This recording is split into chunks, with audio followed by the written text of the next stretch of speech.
সংবিধান বচাওক দেশ বচাওক আহ্বানেৰে ৭৬তম গণৰাজ্য দিৱস উদযাপন CPI লিবাৰেশ্যন সদৌ অসম গ্ৰামীণ শ্ৰমিক সন্থা আৰু সদৌ অসম প্ৰগতিশীল নাৰী সন্থাৰ যোগীজান ব্লক সমিতিৰ উদ্যোগত সংবিধান বচাওক দেশ বচাওক আহ্বানেৰে উমুলগুৰি গাঁও পঞ্চায়তৰ ১ নং মাজগাঁও পাঞ্চাখানাৰ প্ৰাংগণত গণৰাজ্য দিৱস ৰূপায়ণ কৰা হয়।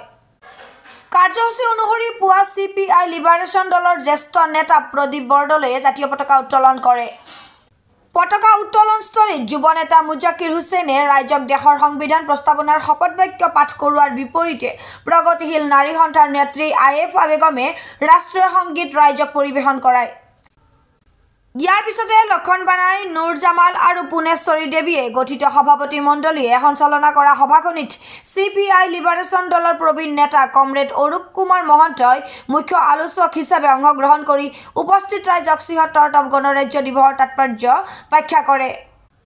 সভাত সদৌ অসম গ্ৰামীণ শ্ৰমিক সন্থাৰ অবিভক্ত নগাঁও জিলা সমিতিৰ সভাপতি ইছব আলী, শ্ৰমিক নেতা নাৰায়ণ বানাই, মহম্মদ আলী, তাজমিনা বেগমকে ধৰি কেইবাজনো বক্তাই বক্তব্য প্ৰদান কৰে। আজি সদৌ অসম গ্ৰামীণ শ্ৰমিক সন্থা, প্ৰগতিশীল নাৰী সন্থা আৰু CPIML যোগীজান ব্লক সমিতিয়ে ১ নং মাজগাঁৱত ৭৬তম গণৰাজ্য দিৱস কাৰ্যসূচী ৰূপায়ণ কৰে।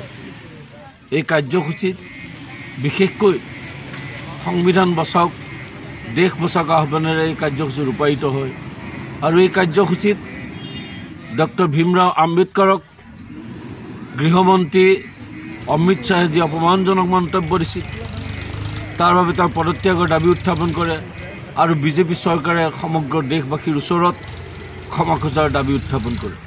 ইয়াৰ লগতে বিজেপি দলে অসম দেশৰ গণতন্ত্ৰ, ধৰ্মনিৰপেক্ষতা আৰু সংবিধানৰ ওপৰত যি আক্ৰমণ চলাই আহিছে আৰু দেশৰ সংবিধানক অৱমাননা কৰি আহিছে, এই সংবিধানক সুৰক্ষাৰ হকে সকলোৱে মত প্ৰকাশ কৰে আৰু বিজেপিৰ RSSৰ যি বিশ্বাসঘাতকতা ভাৰতবৰ্ষৰ স্বাধীনতা আন্দোলনৰ এই বিশ্বাসঘাতকতাৰ সম্পৰ্কটো ইয়াত আলোচিত হয় আৰু আগন্তুক পঞ্চায়ত নিৰ্বাচনত তৃণমূল স্তৰৰ পৰা বিজেপিৰ বিৰুদ্ধে সংবিধান, গণতন্ত্ৰ, ধৰ্মনিৰপেক্ষতাৰ পক্ষত যাতে ঐক্য গঢ়ি তুলিব পাৰি, বিজেপি বিৰোধী ঐক্য গঢ়ি তুলিব পাৰি, এই কথাও ইয়াত আজি প্ৰস্তাৱ গ্ৰহণ কৰা হয়।